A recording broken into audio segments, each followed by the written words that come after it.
Halo semuanya, perkenalkan aku Rahma Arianti dari Arsitektur Angkatan 25. Nah, di kesempatan kali ini aku bakal ngejelasin tentang sikap adaptif, yaitu salah satu nilai dari air. Adaptif, integritas, dan rendah hati. Nah, adaptif itu aku yakin nih kalian udah pernah dengar kata ini karena ini sangat familiar dengan kehidupan sehari-hari. Adaptif itu adalah kemampuan kita untuk menyesuaikan diri dengan lingkungan kita. Singkatnya itu seperti fleksibilitas kita dalam menanggapi suatu situasi. Nah, situasinya ini bisa jadi di luar dari zona nyaman kita, seperti adanya tuntutan, adanya tekanan, atau emang situasi yang sulit tertentu. Terus di kehidupan yang kita lalui ini, contohnya itu bisa aja kayak kita masuk ke dunia baru atau lingkungan baru yang memiliki nilai yang berbeda dengan kita. Nah, di situ kita bisa menerapkan sikap adaptif di mana kita menyaring nilai-nilai yang diberikan dengan prinsip yang kita punya dan bisa fit in gitu. Tapi bukan berarti kita nggak punya identitas tersendiri, tapi lebih ke menyesuaikan diri dengan nilai yang diterapkan di tempat itu. Gitu. Next itu ada college adjustment. College adjustment ini adalah turunan dari adaptif.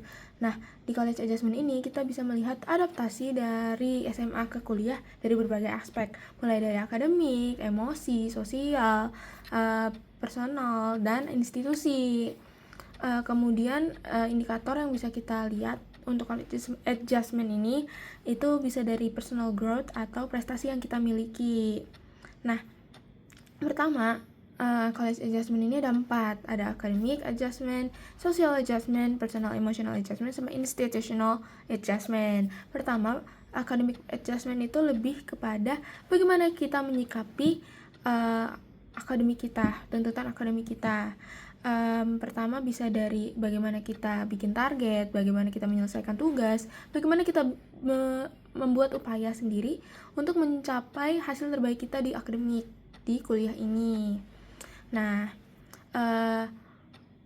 kita tuh nggak harus IP 4 sebenarnya, tapi academic adjustment ini lebih kepada bagaimana kita bisa menggapai nilai atau perolehan akademik yang cukup atau sesuai dengan yang terbaik dari diri kita. Misalnya kayak IP-nya nggak harus 4, tapi bisa 3,5 targetnya atau 3,2, masing-masing kan berbeda.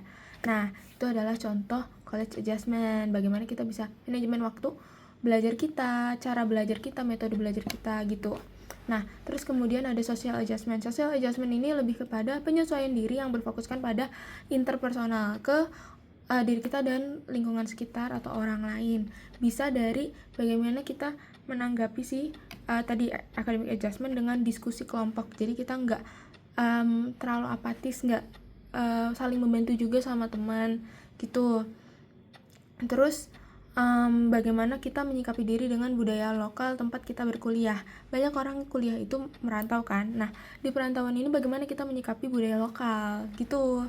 Terus personal and emotional adjustment. Ini bagaimana kita bisa mengolah emosi diri kita karena kita kan udah dewasa, kita harus dapat bertindak dengan lebih dewasa, lebih tenang, nggak terpengaruhi oleh emosi kita. Nah, disinilah emotional personal adjustment ini dibutuhkan. Ini lebih kepada, kalau tadi social itu interpersonal, ini intrapersonal. Jadi bagaimana kita menyesuaikan emosi kita, regulasi emosi, bagaimana kita mengatur tindakan kita, dan bagaimana kita bisa menyelesaikan konflik dalam diri kita gitu.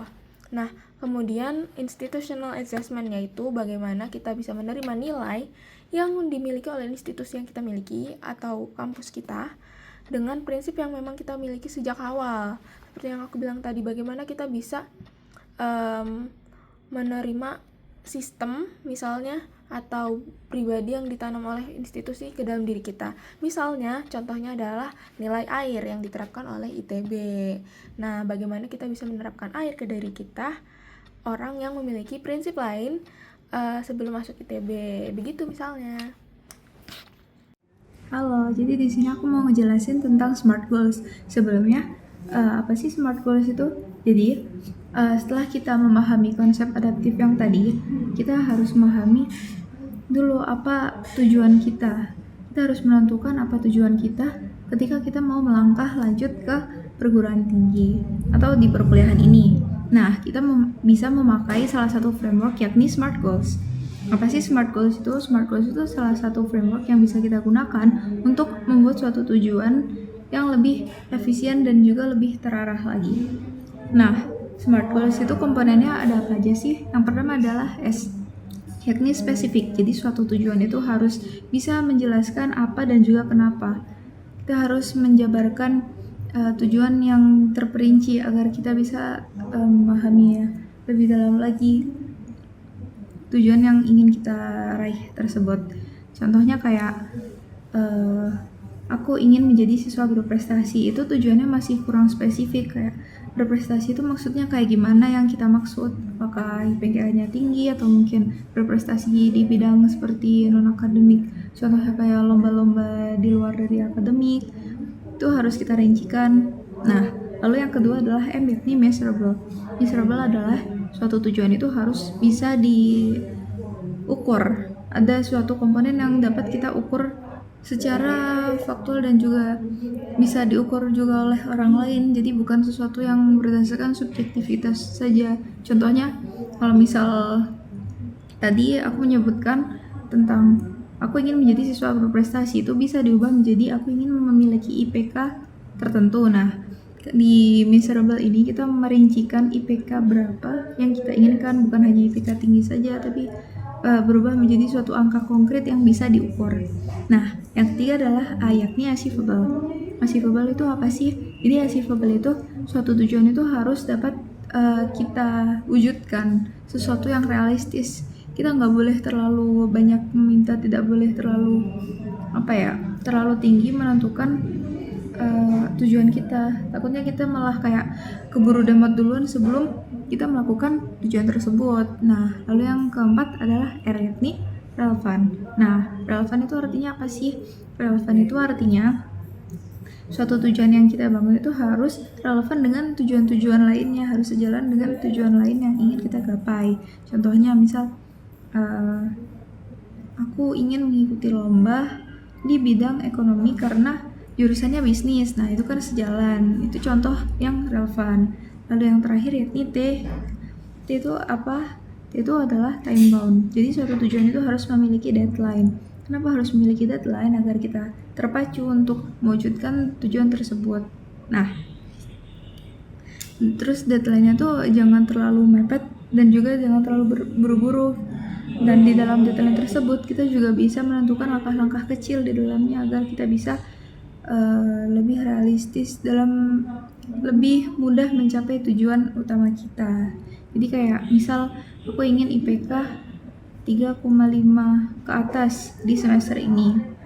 Nah, untuk mewujudkan tujuan tersebut, tentunya kita bisa memulai dengan langkah-langkah kecil, seperti kita mulai menjadwalkan setiap hari ingin belajar apa, atau setiap senggang kita bisa menyicil untuk melakukan atau mempelajari ulang pelajaran yang mana. Nah, itu bisa dimulai dari langkah-langkah kecil seperti itu.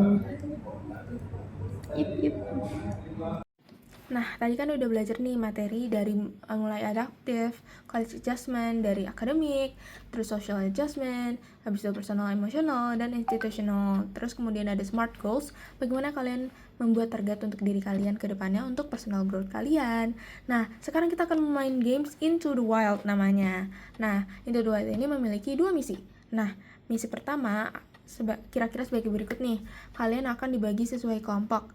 Nah, kalian akan mendapatkan situasi seperti ini. Peserta terdampar di suatu pulau terpencil, dan sebelum mereka kehilangan sinyal, mereka sempat menghubungi tim SAR. Tetapi untuk mencapai tim SAR hanya bisa menyelamatkan kalian dari sisi selatan pulau, sedangkan kalian ada di sisi utara. Makanya kalian membutuhkan 3 anak panah sebagai pembekalan makan kalian dalam perjalanan di pulau tersebut. Nah, teknis permainannya, kalian akan dimodalkan sebanyak 90 batang emas. Kemudian, kalian untuk mendapat anak panah, untuk berburu, untuk mencari bekal, itu kalian harus menjawab pertanyaan-pertanyaan. Nah, kalau kalian tidak bisa menjawab pertanyaan, emas kalian bakal berkurang. Emasnya berkurang gimana? Nah, rinciannya sebagai berikut. Kalau kalian beli jawaban, kalian bakal kehilangan 15 emas. Ibaratnya kalian membeli jawaban dengan 15 batang emas. Kemudian kalian salah menjawab, itu kalian kehilangan 10 batang emas. Kemudian kalau tidak mendapat kesempatan jawab, misalnya kayak kalian misalnya udah tahu nih jawabannya apa, tapi kalian keduluan sama kelompok lain dan kelompok lain benar, itu namanya kalian tidak kebagian kesempatan menjawab, itu adalah kehilangan 10 batang. Kemudian kalau kalian tidak menjawab sampai waktu yang ditentukan which is itu 15 detik, kalian juga bakal kehilangan 15 batang. Kemudian kalau kalian ketahuan pakai alat bantu misalnya AI atau HP atau smartwatch, itu bakal kehilangan 25 batang. Jadi hati-hati ya dalam bermain. Halo, balik lagi dengan aku. Aku mau ngejelasin tentang games yang akan kita lakukan selanjutnya. Nah, tadi kan kalian udah ngelakuin misi 1 yang game Into the Wild. Kalian udah ngapain aja sih? Tadi udah dapat anak panah kan ya, udah dapat perbekalan 3 anak panah buat mendapat perbekalan di perjalanan selanjutnya. Nah, di misi kedua kali ini kalian itu tiba-tiba dihadang oleh hewan buas. Nah, kalian hanya memiliki 2 pilihan untuk melawan hewan buas tersebut. Soalnya kalau misalnya nggak kalian lawan, nanti hewan buasnya bakal mengganggu perjalanan kalian dan bisa terjadi hal-hal berbahaya lainnya. Nah, untuk melawan binatang buas tersebut ada 2 cara, yakni kalian membuat lubang jebakan atau kalian bisa membuat api unggun. Nah, untuk membuat lubang jebakan kalian harus mengumpulkan 4 benda, yakni skop, kawat duri, jerami, dan juga batu. Nah, kalau ingin membuat api unggun, kalian harus mengumpulkan kayu, minyak tanah, pipa angin, dan juga korek api. Nah, untuk mengumpulkan barang-barang tersebut, kalian dibebaskan ya untuk mencarinya. Kalian bisa sekreatif mungkin untuk mendapatkan barang-barang tersebut. Kalian juga udah dibagiin tadi kayak list-list barang yang kalian dapat per kelompok apa aja. Nah, dari situ kalian bisalah mencari gimana caranya, atau kalian juga bisa beli ke suku pedalaman atau kita ini para trainee. Nah, untuk harganya sendiri adalah 25 batang emas jika kalian ingin membeli barang dari kita gitu. Agar kalian selamat, jangan lupa untuk membuat barang tersebut ya. Semoga sukses. Yes, siapkan strategi terbaik kalian guys. Kita udah belajar banyak banget hal dari adaptive, college adjustment, akademik, social, personal, emotional, sampai institutional, terus membuat target dengan SMART goals, sampai Into the Wild, games yang kita terapkan untuk mengimplementasikan nilai yang sudah diajarkan. Nah, dari games dan materi tersebut kita harus bisa merefleksikan diri bagaimana kita apakah sudah bisa menerapkan college adjustment yang ada. Misalnya udah membuat strategi nih, kalian udah berhasil menerapkan academic adjustment, atau kalian sudah berhasil melobi atau berdiskusi dengan teman-teman kalian atau kelompok lain. Nah, itu udah menerapkan social adjustment, atau kalian udah bisa berargumentasi dengan baik tanpa adanya keributan. Nah, itu bisa juga dari personal, emotional, misalnya seperti itu. Nah, kita punya tips and trick nih buat kamu mengelola diri dan emosi kamu. Ini bisa berguna gak hanya di kuliah tapi juga sampai akhir hayat. Pertama, kamu harus bisa mengidentifikasi apa sumber masalah emosi kamu. Misalnya kamu marah, nah apa yang membuat kamu marah? Apakah marah ini karena disebabkan oleh aktivitas yang baru saja terjadi, atau memang kalian sebelumnya udah bete duluan dan jadi gampang kesel, seperti itu. Nah, kalian harus fokus pada hal-hal yang kalian bisa kontrol. Jadi misalnya ada hal-hal yang gak bisa kita kontrol, misalnya dari orang lain ini dia orangnya ini banget, ngeselin banget, dia tuh keras kepala banget. Nah, itu kalian jangan fokus ke situ, fokus kepada diri kita, bagaimana kita bisa menanggapi orang yang bikin kesel tadi ini gitu. Terus kita harus mengelola emosi kita. Misalnya kita marah, bukan berarti kita nggak boleh marah, tapi kita harus bisa identifikasi emosi apa yang kita rasakan, terus pemicunya apa, begitu, seperti yang aku bilang tadi. Kemudian validasi juga perasaan yang dirasakan oleh kalian, karena kita itu manusia dan gak mungkin kita emotionless juga kan. Kemudian kita harus ambil jeda buat menanggapi, karena kalau misalnya kita nggak ambil jeda, takutnya ada sesuatu yang reaktif, yang disebabkan karena adanya ikut campur dari emosi kita, jadi kayak nggak objektif gitu deh. Kemudian kita bisa mempertimbangkan alternatif reaksi apa yang harus kita keluarkan selain apa yang emosi terdalam kita inginkan. Misalnya kita alternatif lain, kita bisa tenang, menjawab dengan santai, nggak balas agresif dengan agresif begitu. Kita bisa menggunakan komunikasi yang asertif, yang jelas. Kemudian kita juga bisa menentukan cara mengekspresikan emosi kita tadi. Nah, dari kita udah dapet nih alternatif, kita tentukan mana sih yang paling cocok dilakukan di situasi seperti ini, mana sih reaksi yang paling manjur jika kita berhadapan dengan orang yang seperti ini gitu. Kemudian kita juga bisa ambil jarak ini bukan berarti kayak kita pergi sejauh-jauhnya, tapi lebih ke kayak gak usah terlalu ikut campur dalam masalah orang lain. Kita ambil jarak, terus kita lihat dari POV lain, terus kita baru menyelesaikan dari situ. Setelah kita melihat POV lain itu, jadi menyelesaikan masalah itu nggak harus selalu ini ada masalah kita langsung kata aku kayak gini, nggak harus seperti itu, karena kadang keputusan yang terlalu spontan itu dipengaruhi oleh emosi juga, jadi kita harus berpikir dengan kepala dingin. Kemudian lepaskan yang di luar kendali, seperti yang aku bilang tadi, fokus pada yang kita bisa kendalikan aja, seperti sikap kita menyikapi masalah gitu. Kemudian kita harus selalu memberi makna positif dari setiap masalah atau konflik yang kita lalui. Jadi ambil pelajarannya aja lah kalau misalnya ada sesuatu yang gak mengenakan. Seperti itu. Semoga materi dari kami dapat dimengerti. Terima kasih. Selamat dadah.